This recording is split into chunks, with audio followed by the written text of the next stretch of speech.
दिल जाने तू जाने वो खुदा के इश्क दा रंग मखरा है। मोहब्बत हो गई तुम्हें? ये तुम्हारी रियाया है, जीतार मर्द बनकर इन पे हुकूमत करो, ताकत के साथ, रोब और दबदबे के। वो सरफरी लड़की मुझे एक लम्हे में मेरी औकात याद दिलाकर दुनिया के हजूम में गायब हो गई। अब मुझे मेरा चैन और करार तब ही मुयस्सर होगा जब वो सुंदरी एक बार फिर गुलाम को ढूंढती हुई अस्पताल पहुंचती है। उसके दिल में बस एक ही मकसद होता है, शुक्रिया अदा करना। लेकिन उसे क्या खबर थी कि ये मुलाकात सिर्फ एक एहसान तक महदूद नहीं रहेगी, बल्कि यही लम्हा उसकी और गुलाम की पूरी जिंदगी का रुख बदल देगा। वो आहिस्ता आहिस्ता गुलाम के सामने आकर रुकती है। दिल जोर जोर से धड़क रहा होता है। फिर हिम्मत जमा करके कहती है, मैं आपकी शुक्रगुजार हूँ। अगर उस दिन आप ना होते तो शायद मेरे अबू आज जिंदा ना होते। गुलाम नजरें झुकाकर बड़े सुकून से जवाब देता है, ये मेरा फ़र्ज़ था, मैंने कुछ ख़ास नहीं किया। अगर आपकी जगह कोई और भी होता तो मैं वही करता। गुलाम की सादगी, उसका झुका हुआ अंदाज और उसकी बेलौस बातें, ये सब सुंदरी के दिल में गहराई तक उतरने लगती हैं। वो उसे गौर से देखने लगती है, जैसे पहली बार किसी इंसान को नहीं बल्कि एक सच्चे किरदार को देख रही हो। थोड़ी झिझक, थोड़ी हिचकिचाहट के बाद सुंदरी आहिस्ता से कहती है, अगर आप बुरा न माने तो क्या मैं आपसे दोस्ती कर सकती हूँ?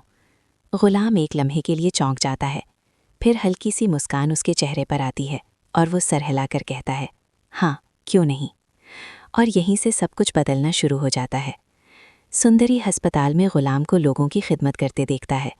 कोई मरीज़ हो या परेशान तीमारदार, गुलाम सबके साथ एक जैसा बर्ताव करता है, ना किसी से ऊंची आवाज़, ना किसी से सख्ती। इसी लम्हे सुंदरी का दिल मुकम्मल तौर पर गुलाम के नाम हो जाता है। वो मुसलसल उसे देखती रहती है। गुलाम उसकी नज़रों को महसूस करता है, हल्की सी चुटकी बजाता है और मुस्कुराकर कहता है, क्या बात है, ऐसे क्यों देख रही हो? सुंदरी मुस्कुराकर जवाब देती है, तुम बहुत अच्छे इंसान हो जो बिना किसी लालच के लोगों की मदद करते हो। ये सुनकर गुलाम खामोश हो जाता है। लेकिन सुंदरी के दिल में गुलाम अब सिर्फ एक इंसान नहीं बल्कि ज़िंदगी का सहारा बन चुका होता है। दिन गुजरते हैं, सुंदरी बार बार गुलाम से मिलने आने लगती है। बातें बढ़ती हैं, गुर्बत बढ़ती है और खामोशियों में भी एक रिश्ता बोलने लगता है। एक दिन सुंदरी अपने दिल की बात कह देती है। गुलाम हैरानी से कहता है, आज से पहले मेरी ज़िंदगी में कोई लड़की नहीं आई। तुम पहली लड़की हो जिसने मुझसे इस तरह बात की है। क्या सच में कोई मुझ जैसे इंसान से प्यार कर सकती है?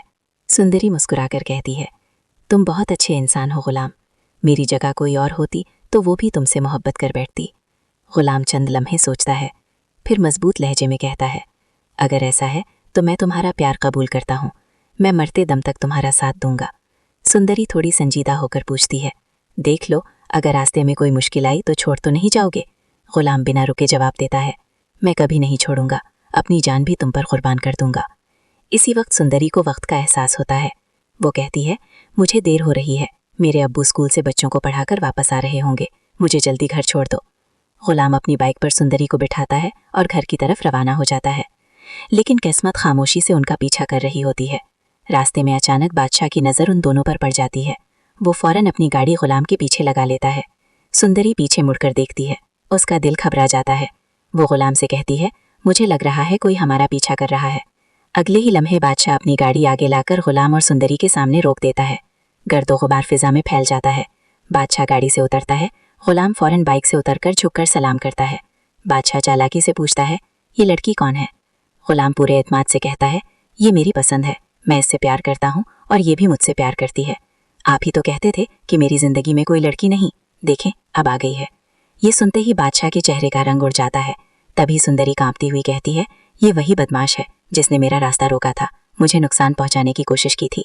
सुंदरी कांपते हुए गुलाम के पीछे छिप जाती है। बादशाह गुस्से से चीखता है, गुलाम, तुमने मुझसे गद्दारी की है। आज समझ आया कि तुम दोस्त नहीं मुनाफिक हो। उसके अल्फाज हवा में जहर बनकर फैल जाते हैं। बादशाह अपने आदमियों को हुक्म देता है, इन दोनों को उठा लो। और इसी लम्हे प्यार एक बार फिर ताकत के सामने बेबस हो जाता है।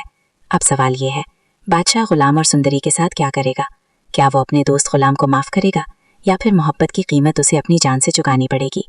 आप अपनी राय कमेंट सेक्शन में ज़रूर दें।